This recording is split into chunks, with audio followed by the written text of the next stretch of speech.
Yeah, it can happen that one can be tortured by a persistent thought, something that's full of pain, that's just in your head 24/7, that seems to have no way except to go through it, that you can't get distance from an emotion.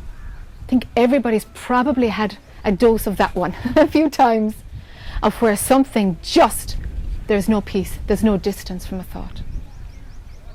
If you cannot get distance from a painful emotion or an obsessive, persistent thought, you generally have to go through it and take action and do something to resolve it.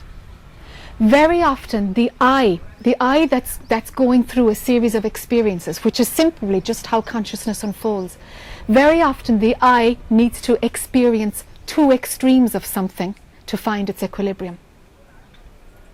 So if something is presenting, that's giving an extreme scenario, it's very difficult to just swing back into balance and drop it.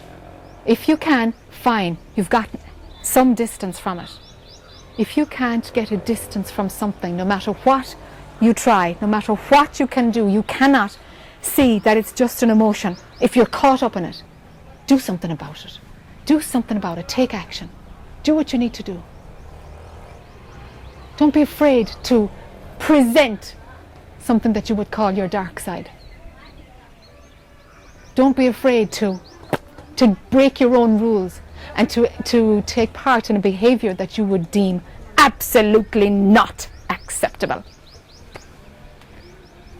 This path, if I can call it a path, absolutely will turn you from chalk into cheese, and you will do everything that you believed you would never do. Because if the beliefs are going to get shattered, for sure, some beliefs will be shattered through life forcing you to break your own rules. And so if there's an obsessive thought that's driving you nuts, you might actually have to deal with it by taking the total opposite of what you believe your character would do. You might have to do the wrong thing and do it anyway. It's only a game. If you must take an action like that, take it so that there's the least amount of pain caused. But do what you have to do. And love yourself anyway.